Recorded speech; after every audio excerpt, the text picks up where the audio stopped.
bonita, gente abençoada, a graça e a paz do nosso Senhor e Salvador Jesus Cristo, amém? Você que ainda não se inscreveu em nosso canal, eu te convido gentilmente, vá lá, inscrever-se, tá? Clique no joinha que você gostou do vídeo, isso é muito importante, muito bom para o nosso canal, tá bom? E também toca no sininho e você será notificado todas as vezes que nós postarmos um vídeo. Hoje o assunto é maravilhoso, tá? A cura de Naamã, a cura de Naamã. Dando continuidade aqui no livro de 2 Reis, hoje nós vamos ler no capítulo 5, versículo 9 a 14, que diz assim: Veio, pois, Naamã com seus cavalos e com seu carro, e parou à porta da casa de Eliseu. Então Eliseu lhe mandou um mensageiro, dizendo: Vai e lava-te 7 vezes no Jordão, e a tua carne te tornará e ficarás purificado. Porém Naamã muito se indignou e se foi, dizendo: Eis que eu dizia comigo, certamente ele sairá, pôr-se-á em pé e invocará o nome do Senhor seu Deus, e passará a sua mão sobre o lugar e restaurará o leproso. Não são, porventura, o rio Abana e Farfá, rios de Damasco, melhores do que todas as águas de Israel? Não me poderia eu lavar neles e ficar purificado? E voltou-se e se foi com indignação. Então chegaram-se a ele os seus servos e lhe falaram e disseram: Meu pai, se o profeta te dissera alguma coisa, porventura não farias? Quanto mais dizendo-te ele: Lava-te e ficarás purificado. Então desceu, mergulhou no Jordão 7 vezes, conforme a palavra do homem de Deus, e a sua carne tornou como carne de um menino e ficou purificado. A cura de Naamã. Que lições nós extraímos de um tema tão maravilhoso, tão conhecido, né? Ela nos ensina, irmãos, que não devemos desprezar, jamais desprezar os métodos divinos, né, para a nossa vitória. Deus trabalha como Ele quer, da forma que Ele quer, no dia que Ele quer, na hora que Ele quer, porque o tempo e o momento é dEle, tudo é dEle, para Ele são todas as coisas. Então, não cabe a nós questionar, tá? Deus falou, está falado, Deus não é homem para que minta. Então, quem poderia imaginar, banhando eles nas águas do Jordão, seria curado? Quem poderia? Então, nós vamos aprender um pouco nesse vídeo sobre as características de Naamã, cujo nome significa agradável. Era o comandante do exército do rei Ben-Hadad, rei da Síria. E através da narrativa bíblica, conhecemos suas características humanas, bem como sua doença, a lepra. E o próprio Jesus testemunhou de Naamã, mostrando que em meio a tantos leprosos, ele experimentou a misericórdia divina. Privilégio, né? Porque a lepra, ele estava sentenciado à morte. Ele era um grande homem, Naamã, era um grande homem. Ele era... A sua grandeza, ele era respeitado perante o rei, perante o súdito, e a sua grandeza estava em sua obediência e dedicação, né, e dedicação ao rei, em sua prontidão para atender suas ordens. Ele era um bom soldado, um bom comandante, era um respeitado, de um bom caráter, gozava de um prestígio muito grande perante o rei, tá? Pois ele era um servo fiel, conforme o Provérbio 25:13. Então, um homem que tinha um prestígio imenso, né, diante do rei da Síria, por seu caráter militar. Certamente era uma pessoa muito confiável da parte do rei, né? Apesar de ser um ímpio, né, Deus era com ele. Deus deu livramento ao povo da Síria através de Naamã, mas ele era leproso, e aquilo o deixava indignado, aquilo deixava ele contristado. Então, diante de tantas honrarias, entretanto, ele era um homem sentenciado à morte, né? E a lepra naqueles dias, ela era uma doença incurável, uma praga, né? Símbolo do pecado que atingia indistintamente, não tinha nível social, tá? Então, nós vemos ali que ele procurou Eliseu, um homem que tinha um testemunho impecável, né? É o que eu sempre falo, o homem de Deus, verdadeiramente, ele se conhece por isso, pelo seu caráter. Então, após nossa experiência, falando dos nossos dias atuais, nossa experiência com Cristo, nós passamos a dar testemunho do que Ele faz por nós, o testemunho da minha vida. Você testemunha da sua vida, pelo que Deus faz de livramento, de cura, de libertação, de porta aberta, enfim, de todas as maravilhas. Testemunhar, irmãos, é falar das maravilhas de Deus.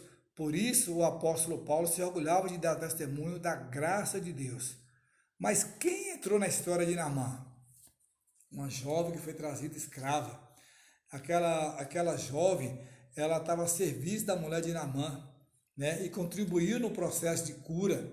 E disse, né? Aqui no 2 Reis 5:3, e disse à sua senhora: Oxalá, né? Que o meu senhor estivesse diante do profeta que está em Samaria, ele o restauraria da sua lepra. Olha a ousadia daquela menina. Ela falou com determinação, ela falou com convicção, né? Mesmo estando na situação de escrava, ela não deixou de servir ao seu Deus, tá? Não deixou de falar das maravilhas de Deus. Então, o testemunho dela despertou Naamã. Veja como é bom a gente dar testemunho, irmãos. Em casa, no trabalho, no nosso convívio social, não importa onde você está, como testemunho é importante, né?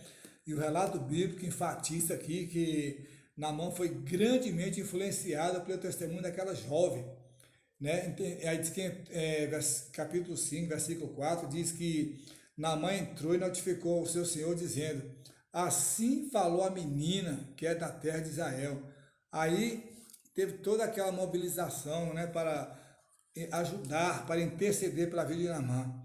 Então, o Senhor, ele espera, irmãos, ele espera que nosso testemunho também desperte o interesse de todos aqueles que estão em nossa volta. É aquela história, o nosso testemunho ganha os nossos até mesmo sem palavras, até mesmo sem um versículo, sem um folheto bíblico, né? Só o nosso testemunho basta, tá bom? Então o testemunho daquela menina levou Naamã até Israel, né? Levando consigo uma carta do rei da Síria. Naamã seguiu para Samaria, né? A procurar o rei de Israel. Naamã estava no rumo certo, mas não diante da pessoa certa. Ele foi para o lugar certo, mas não para a pessoa certa. Isso nos ensina que muitos estão procurando ainda hoje a cura em nomes e deuses que não podem salvar, mas em nenhuma outra salvação, somente em Cristo Jesus, tá? E lá ele chega diante do homem de Deus, diante do profeta Eliseu. Desde que receberam a chamada divina, Eliseu havia se tornado um profeta de Deus. Eu já falei em outros vídeos anteriores que o profeta, ele tanto intervia nas áreas sociais, políticas, como pessoais, né? E é uma coisa tremenda. Tremendo. E a boca do profeta era a boca de Deus, tá certo? E através dele o Senhor realizara, né, grandes milagres em Israel. Por isso a menina o conhecia tão bem. Oh, como é bom você ter uma boa fama, né? No seu habitat natural. Como é bom alguém testemunhar de você sem nem você saber, tá certo? Deus ainda hoje quer realizar grandes milagres por intermédio de seus servos, né?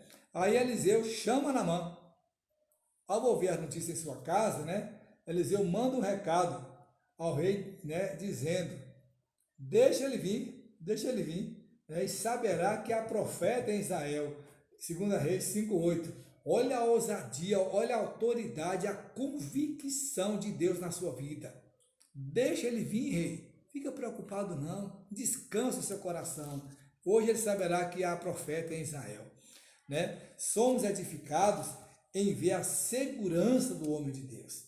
Aí Eliseu recebe Naamã, como nós vemos aqui nos versículos, e manda ele se lavar no Rio Jordão. Né? A palavra do profeta Eliseu a Naamã se constitui numa ordem. Vai e lava-te 7 vezes, capítulo 5, versículo 10. O Jordão tem uma grande importância para o povo de Israel.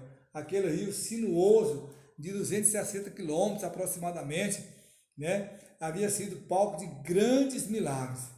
E agora era a vez de Naamã, agora experimentar o poder de Deus nas águas do Jordão. Aleluia!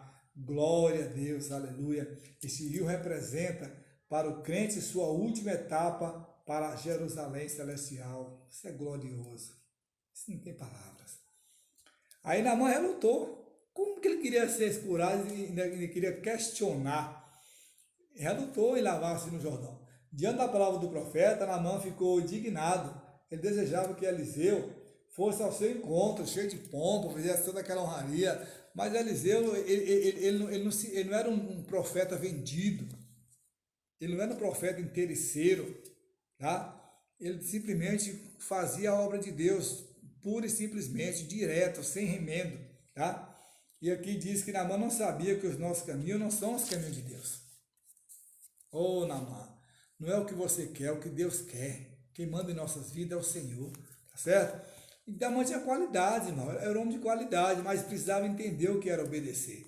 Então a cura divina é a ação do poder de Deus, contrariando as leis da própria natureza. Lembra que nós falamos aqui? Que ele estava sentenciado à morte, mas a cura ali era uma ação do poder de Deus, contrariando as leis da natureza divina. Pela lógica, Naamã morreria na sua enfermidade, mas a ação divina, através do profeta, o fez restaurar sua saúde, 2 Reis 5,14, tá certo? Naamã ouviu o conselho do seu Senhor, dos seus servos. Ele ouviu o conselho, tá? Então, para aplacar a indignação de Naamã, seus servos tiveram que intervir, dizendo, até temendo serem punidos, mas eles interviram. Meu Senhor, dê ouvido à voz do profeta, ouça a voz dele. Quantos hoje não dão ouvido à voz de Deus? Quantos hoje fazem pouco caso? Aí Naamã obedeceu. A cura de Naamã dependia tão somente da sua obediência. Por isso que muitos não são curados espiritualmente, fisicamente, ministerialmente, porque não querem obedecer a palavra de Deus, tá? Não querem obedecer. Às vezes, muitas curas registradas na Bíblia, né? A maioria dependeram unicamente da obediência, né? E Naamã glorificou a Deus. Após sua cura milagrosa, Naamã reconheceu o Senhor e desejou servi-lo e adorá-lo em toda a sua vida. Então a cura de Naamã, para nós, ela traz preciosos ensinos acerca da multiforme graça de Deus. Deus opera da forma que Ele quer, das mais diferentes formas e variadas, amém? Ele imaginava que lhe aconteceria de uma maneira de Deus, né? Naamã esperava que acontecesse de uma maneira, mas Deus fez de outra.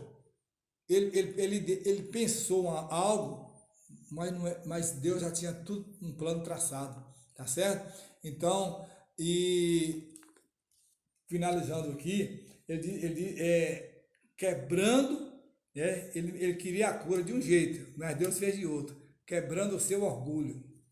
Por isso que a gente canta, né? Como Naamã, né? Quebra meu orgulho, eu quero descer, não é isso? Então, quebrando seu orgulho nas águas barrentas do Jordão. Muitas vezes é necessário Deus agir assim em nossas vidas, para nos humilhar, né? Humilhar o homem e glorificar o seu precioso nome. Que ele cresça e que nós desapareça. Que ele cresça e que nós diminua. Amém? Então, a história de Naamã é muito linda, tá? Então, eu achei muito interessante esse comentário aqui, né? Dessa Bíblia. Então, ele imaginava que aconteceria de uma maneira, da maneira dele, e Deus fez de outra. Não era no Fafá, não era no Abana, era no Jordão. Então, quem determina é Deus. O tempo de Deus vai chegar na sua vida. Amém? Um grande abraço, se inscreva e até o nosso próximo vídeo. Fiquem todos na paz do Senhor. Amém.